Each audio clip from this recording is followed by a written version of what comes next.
Hey everyone, welcome to Locked On Lakers for Monday. Brian Kamenetsky, Andy Kamenetsky. The Lakers have finished as the 7 seed in the West. They'll take on the Minnesota Timberwolves Tuesday in the play-in. All that and more next. You are Locked On Lakers, your daily Los Angeles Lakers podcast. Part of the Locked On Podcast Network, your team every day.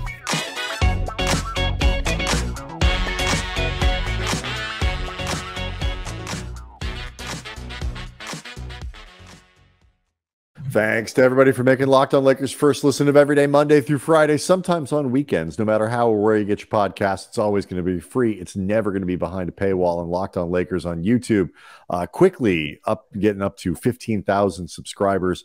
That is where you go to see the show, to engage with us, to engage with that community of Lakers fans that I just mentioned. It is going to be a place that's hopping. Ahead of the play-in game on Tuesday, the Lakers finish as the 7 seed. On Sunday, they beat Utah 128-117 at the Crypt. So we'll get into that game. We'll get into everything that the Lakers have done over the last couple of weeks. It has been crazy. A lot of it good, a couple worrisome things, Andy. But first, want to let everybody know that today's episode is brought to you by Prize Picks. First-time users can receive a 100% instant deposit match up to $100 with the promo code Locked On. That's prizepicks.com, promo code Locked On. So, Andy, there are some things I know we texted during the game, and we're talking about it a little bit afterwards, that are a little bit concerning heading into Tuesday's game. But ultimately, the Lakers got the job done on Sunday. LeBron looked really good in the process. And the Lakers finished as the 7 seed, and that is a pretty impressive finish post-trade deadline.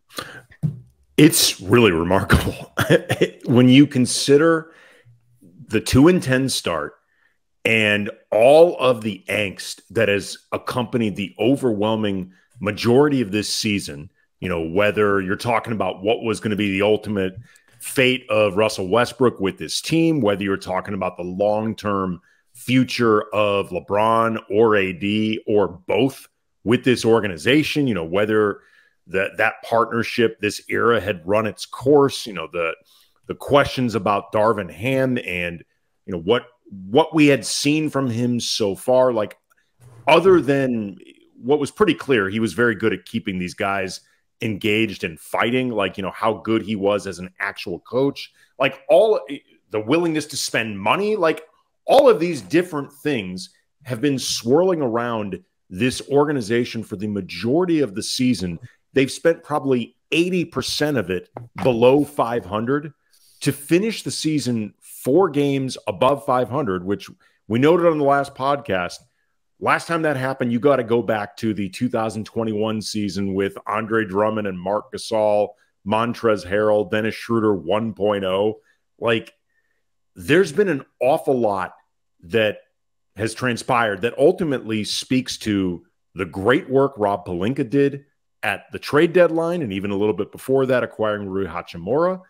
The Darvin Ham, like we said, the ability to keep guys fighting and maintaining, you know, that sense of purpose in. Yeah, there was belief. There was a real belief, even when things were ugly before the trade deadline, through injuries and all that kind of stuff. And, you know, like you say, the Lakers were 40-29 after the 2-10 start. But that is strongly backloaded. Yes, it is. Vast majority of that over 500 stretch came after the trade deadline, when the something the team else was completely too reconstructed.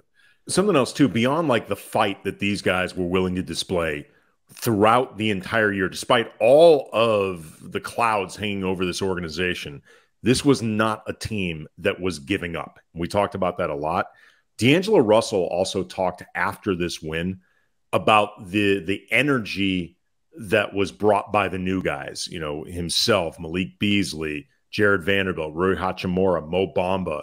Just, they were guys that were not impacted by everything that had led to the moment when they were acquired. they were just a breath of fresh air, of different energy. And D'Lo said, like, he could tell this was needed. Like their presences were needed beyond just skill sets and making the roster better. Like they needed some guys that had not been, for lack of a better way of putting it, traumatized yes.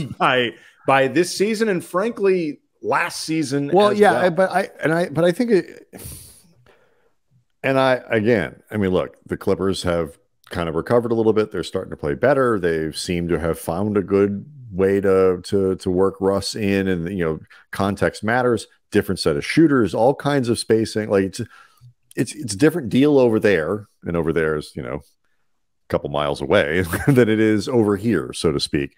But without boiling it down to everything Russ related, it's a different kind of energy. Like when you see there's a happiness, there's a joyfulness to it, and that can kind of only come if you are not coming from the trauma, as you put it, and you know, the people who are happy to be in LA.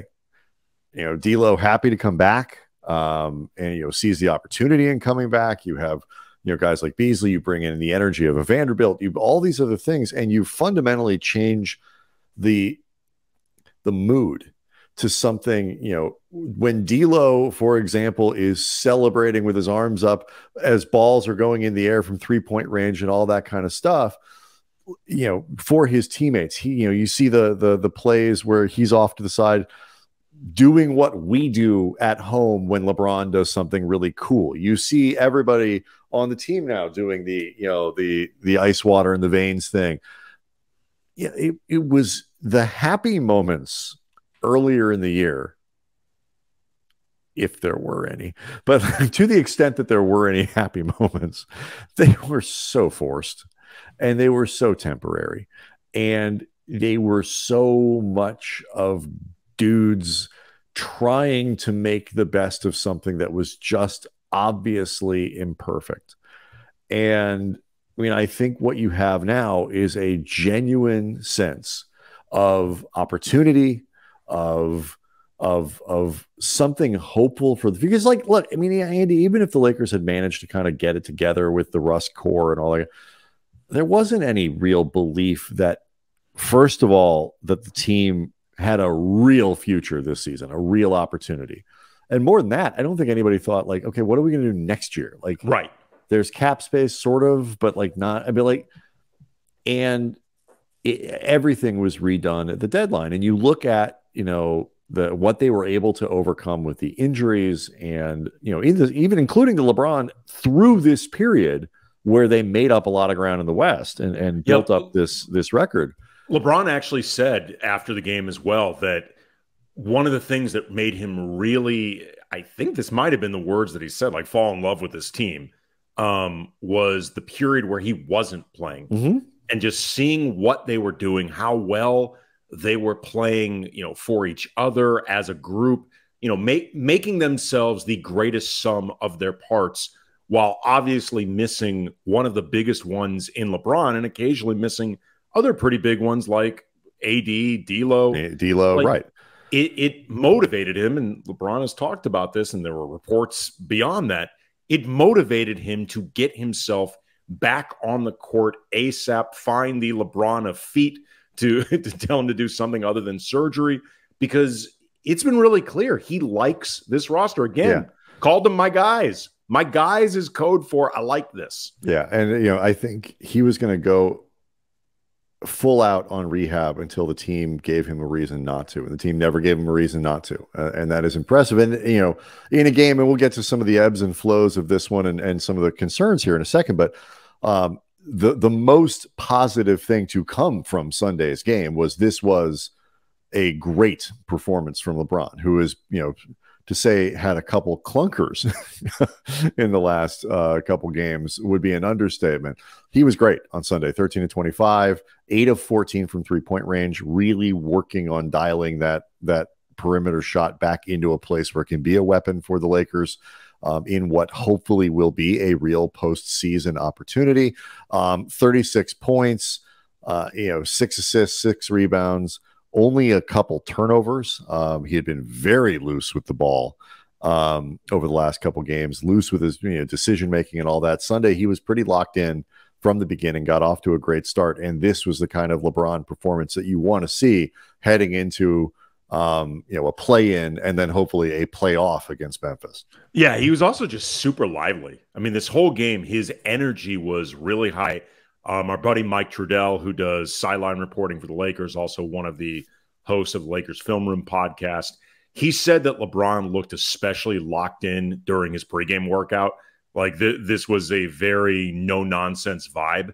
And it was great to see LeBron like this, just because obviously it benefited the team, but also, too, if LeBron had had another low-energy game, like, that energy that has been waning for several of the ones leading up to this, people would have been going ballistic because he was in Portland the night before watching his son play. And I get it, as he noted after the game, he grew up without a father, so he knows what it means to be there present as a father, and nobody with an ounce of humanity is going to criticize him for that instinct. But if it cost him performance on the court at a time where his team really needs it and his energy has been right. If he'd been coming off 3 great games, it might be different, but he wasn't. Well, by his own admission, he's been exhausted. Yeah, and I think he was aware of that, and sure. I think and it was fun too. It also helps. Bronny had a really good game, so I think he probably came back home feeling energized and good about that. And I've seen people say, you don't want to get outplayed by your son, too. No, I've seen on both sides of this thing, people being like, it's not a big deal. He has a driver taken to a private jet, which flies to Portland with driver. It's like, okay, but he's still like, you're out of the house. You're doing stuff. You're describing an NBA season. These guys fly private all year. If that was it, they'd never be tired. And I've also seen people say, oh my God, he's going to, what does he do? Like as if he was, LeBron, who is notoriously frugal, was standing in line at LAX, to get in the A's for Southwest. I mean, it's like he wasn't doing that either. But it was good that he came out with a good game. The Lakers, though, were not super sharp as a group on Sunday. I know that is something that is slightly concerning for you, Andy. So we'll talk about that next, as well as talk about the playing opponent, the Minnesota Timberwolves. The fighting Timberwolves of Minnesota. That's all next.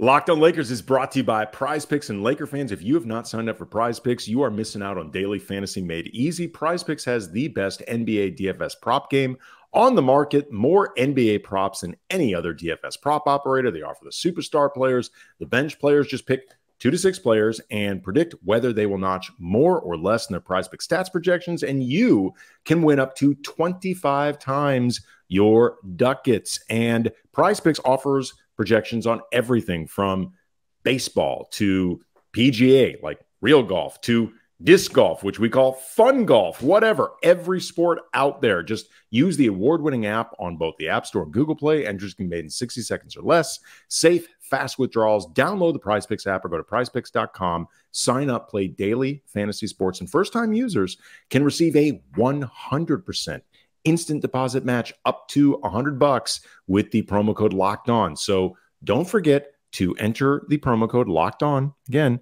at the sign up for the instant match. If you are not playing Prize Picks, you don't know what you're missing. All right, so the Lakers got off to a really good start in the first quarter on Sunday. They built the lead, I think, up to 13, as much as 13 in the first, finished at 6. They built the lead up to 9 at the half, and then they kind of busted out with, they built it back up into double digits at, in the third quarter. And they struggled to put Utah away. And to, the credit of the Jazz, they played hard. You've got professionals in Kelly Olynyk and Chris Dunn and blah, blah, blah, blah. It has been a pattern for the Lakers to, particularly against these sort of lesser opponents, shall we say, throw the Clipper game out. The Clippers were all in scheduled loss. I mean, the circumstances for that game for the Lakers were legitimately challenging. broadly, though, I think you could certainly make an argument that the Lakers have not been, super duper sharp. Certainly haven't been burying teams that they've had some inconsistencies in their play. They've been getting the job done. They've been winning the games, but for whatever reason, and I have my own theories, Sunday was a good example. They did not put this game away in the same fashion that, say, Brooklyn, or I'm sorry, the Warriors did against Portland. That game. I mean, if you missed it, the Warriors beat Portland on Sunday 157 to 101, and this one was over quick. Golden State was up 55 to 27 after the first quarter. Like, there was no doubt who was winning that game. And, I don't expect necessarily the Lakers to do that, but a little more consistency, I think, would be a comforting factor going into a play-in situation. And then obviously you hope the first round of the playoffs. Yeah. I mean, again, I don't want to overshadow the big picture, which is the Lakers overcame these obstacles to get themselves this 7 seed. You and I had talked about needing to go 5-2 over the last 7 games just to secure themselves safely at minimum into the play-in mix. They went 6-1. Mm-hmm. So they exceeded our baseline. Right. And then safely turned into the 7 seed. Right.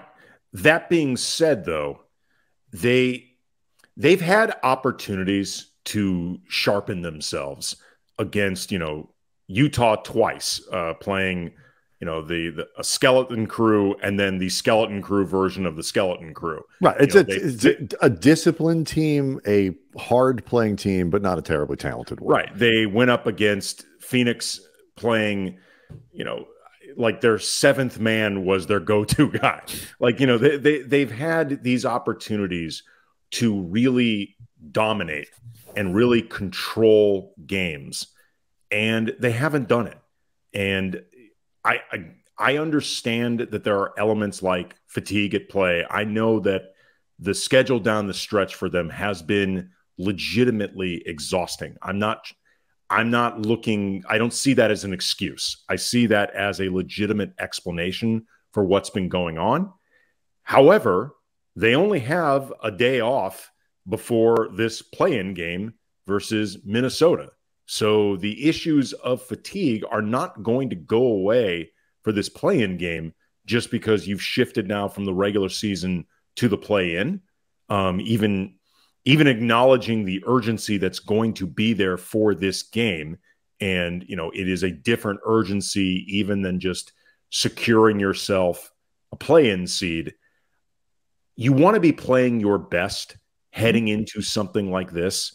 And the Lakers have not been playing their best. No, they haven't. And look, their energy has been lacking at times. They've been missing Dennis Schroeder the last 2 games. Dennis Schroeder, if nothing, brings energy to the table. Dave McMenamin from ESPN reported that the team expects him to be back for Tuesday.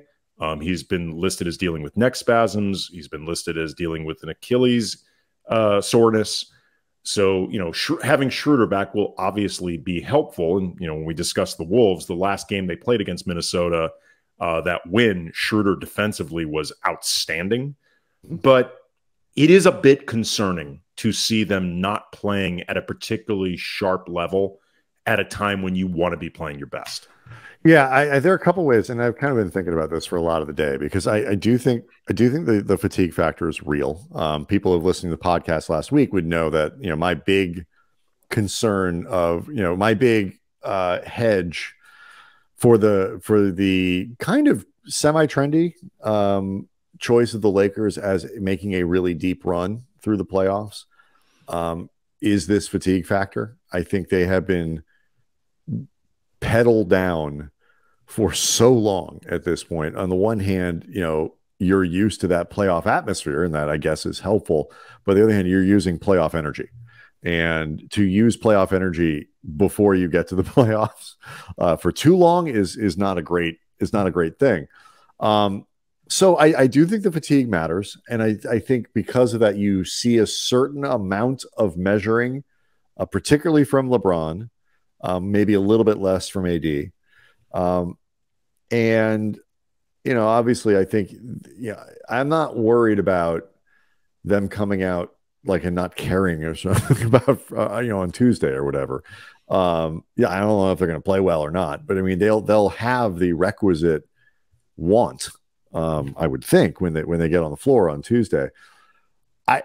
There are a couple things that I am kind of wondering about though. The first one is AD, and this little shift over the last few games from AD as this sort of dominant force to again kind of being neutralized a little bit by overplaying defenses and things like that. But I do think to some degree the Lakers have turned things around in a way that's so remarkable and have sparked the imagination of people in such a way that I do wonder sometimes if we as a basketball viewing public and, Lakers fans who watch the team or whatever it might be are getting ahead of what the top end looks like here, like what's sort of the top range. I think we know what the very top maybe looks like and how well they can play when they're playing at their max, but like, what's the top 25%? Like, what does that really look like? And I don't think we've seen the group long enough to get a real feel. So there are moments when I think it's a little bit easy to underestimate what the top end is supposed to look like in terms of like consistent output. What do you mean by underestimate? I don't understand. I'm not sure they're as good as the imagination has sparked.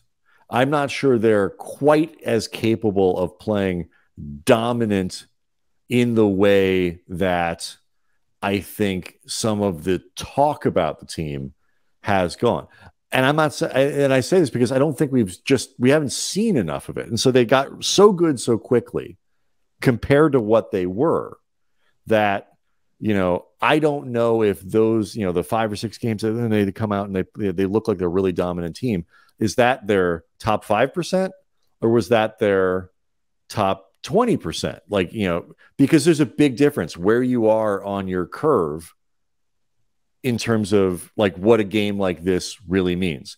By the way, this is separate from the trendiness of, the Lakers could come out of the West. They're the team that all of a sudden nobody wants to play. Like, forget all of the noise.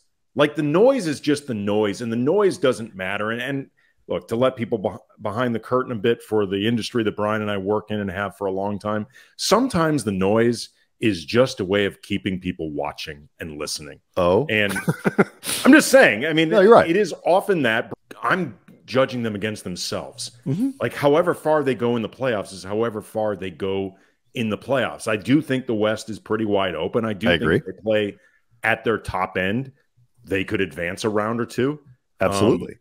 You have to judge them really their record post-trade deadline, and post-trade deadline, they've been more or less as good as every team in the West. No question. But either way, I'm not thinking about this in terms of, maybe people are right. I'm not really listening to any of that. I'm only thinking in terms of trying to evaluate, like, I'm just evaluating how below expectations and below capabilities are the games they've played in the last few days. I think that's what I'm talking. We to say the Wolves had an interesting Easter Sunday would be an understatement. So the Lakers have an opponent. It is the fighting Timberwolves of Minnesota, and we'll get to that next.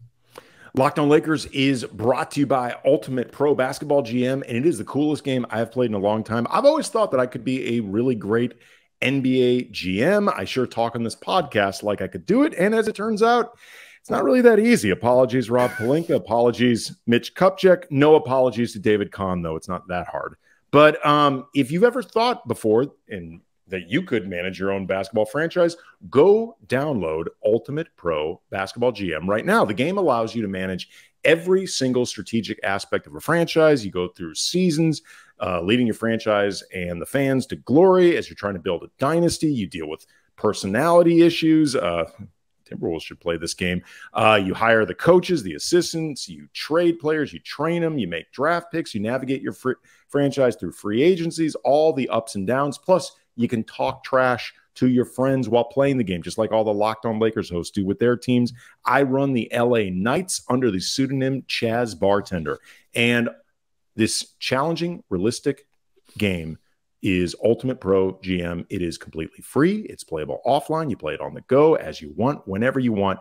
And Locked On Lakers listeners get a 100% free boost to their franchise when using the promo code Locked On in the game store. So check that out, all caps, Locked On. To download the game, just visit probasketballgm.com, scan the code, or look it up in the App Store. Again, probasketballgm.com, the promo code Locked On for that 100% free boost. Ultimate Pro Basketball GM. Start your dynasty today. If the Lakers, Andy, are going to avoid the fatigue factor being a true burden, it would be real helpful to win on Tuesday. Get yourself a couple days off. If you have to play twice, and even if you make it through, now you're facing Denver, without any rest in between. That is a bad situation. The Wolves are there going to be their opponent. Kudos to Minnesota on an extraordinarily odd day for that team to win the game and get up into that 7-8. They beat the Pelicans on Sunday despite losing McDaniels to a broken hand. He punched a wall in the tunnel apparently after picking up a second foul. And so he is presumably out for the game. He is out on Tuesday. I think Lakers fans at this point just assume everyone who's ever injured is magically will heal themselves before they play the Lakers. But that wasn't even the weirdest thing. The stranger thing happened in the huddle before the half, where it was after the half, I believe. No, it was before the half. Before the half, right? And then they argued again later. Where Rudy Gobert and Kyle Anderson, slow-mo as they call him, got into a shouting match in the huddle of a timeout, and Gobert punched Kyle Anderson and was sent back to the locker room and eventually just sent home, presumably not to France, but wherever he was staying. That's their team. That's the opponent that the Lakers are getting on Tuesday. We have not heard whether or not Gobert will be suspended by the Wolves internally. I would be surprised if they would just take a guy off the roster unless it was so obvious that nobody on the team wanted to play with him. Gobert did put out a statement afterwards on social media apologizing to Anderson, saying, emotions got the best of me today. I should not have reacted the way I did, regardless of what was said. I would have left that part out. I want to apologize to fans, the organization, and particularly to Kyle, who is someone that I truly love and respect as a teammate. The Wolves have been a really bad matchup for the Lakers over the last year or two. The last game the Lakers played against the Wolves, though, they throttled them. It was a great game. One of the best games the Lakers have played really all year. What's your early impression? By the way, we're going to preview this game for Tuesday with Ben Beekman, host of Locked On. Ben Beacon, thank you. Host of Locked On Wolves, who you've had on the show before. And that should be a lot of fun. Your initial impression of this game, especially given everything that went on Sunday. Well, first of all, I want to lay out a little more details about what went on. Some reporting from ESPN. They were arguing Gobert and Anderson on opposite sides of a second quarter huddle, with sources describing the verbiage, including Anderson telling Gobert to block some shots and Gobert telling Anderson to grab a bleeping rebound. To start, it was a fairly ordinary and emotional huddle with a playoff spot on the line in the final game of the regular season, but sources said Gobert lost his temper and fired a punch into Anderson's chest after Anderson told him to shut the bleep up. That's what set Rudy off, one source told ESPN, and soon the dispute escalated in the 7-1. Gobert stepping past coaches and teammates to throw a punch that landed into Anderson's chest. From The Athletic, the tension between Gobert and Anderson spilled into the halftime locker room as well, with the two having a heated verbal exchange. Multiple sources with direct knowledge of the events have told The Athletic Anderson and Gobert confronted each other. Multiple sources said Anderson challenged the center at one point, saying, "I'll knock your ass out." Teammates quickly separated them before anything turned physical. Mike Conley was apparently a big force, as he always is, in calming people down, cooler heads prevailing. A statement came from the Timberwolves. Tim Connolly, the president, quote, "We made the decision to send Rudy Gobert home after the incident in the second quarter. His behavior on the bench was unacceptable, and we will continue handling the situation internally." To me, and again, this is just me. Also, Zach Lowe told ESPN, sources told him, that Gobert had been playing through back soreness and discomfort and had reached his limitations on his back, I guess, when arguing with Anderson. I guess the idea being that, like, he's like, "Look, dude, I'm doing the best I can. I can barely move, blah, blah, blah." I'm seeing reports that it has not been settled whether or not there will be a suspension or anything like that. I was reading the same. I'm just saying I'd be surprised if they would take somebody off the table unless the rest of the locker room said we don't want him out there. Well, that's what the idea that Anderson was not seemingly disciplined at all, despite there being multiple reports of Anderson throwing out some pretty salty language, and Gobert was the one sent home. Obviously, I know there was the punch, but it makes me think that there has been stuff going on with Gobert, which would be easy to believe because it seems like there's always stuff Rudy Gobert going on with Gobert. It could speak to a locker room that is frazzled, if nothing else, or certainly in a high tension mindset right now. It's also worth noting that, you know, beyond not having McDaniels, who is a very good player, he's had a terrific season for Minnesota, the Wolves will also not have Naz Reid, their backup center, who unfortunately broke his wrist because he was having a phenomenal year, particularly against the Lakers. But that's another reason I don't think that they would send Gobert home, because now you're basically just, you got like Cat. I don't even know who else they have, and you don't want Cat to have to deal with AD all game long, like without much support. That is not a good recipe for Minnesota. No, I don't disagree, but you know, again, it depends on just how bad things have gotten, how much Gobert has, I guess, crossed the line leading up to this point. But you know, they've played the Timberwolves twice in the new look era. The first one they lost in LA. It was in March. It was a game without LeBron, but Minnesota didn't have Karl Anthony Towns. They did, though, have Naz Reid, who had 15-8 and 2 steals off the bench. This recent game, the Lakers did a phenomenal job defensively, whether you're talking about Jared Vanderbilt really taking it to Anthony Edwards. Like, other guys defended him well. You know, Troy Brown had some good possessions against him, Rui Hachimura, but it was really Vanderbilt. And I don't remember the exact line off the top of my head, but I know Edwards had more field goal attempts than points. In that game, he was like 4 of 16, something like that from the field. Rui Hachimura's defense against Karl Anthony Towns was phenomenal. Absolutely changed the game for the Lakers. And Dennis Schroeder did a really, really good job, like in point of attack defense. Yeah, this was arguably the best game the Lakers played all year. It was in a must-have game against a team with just as much to play for on the road.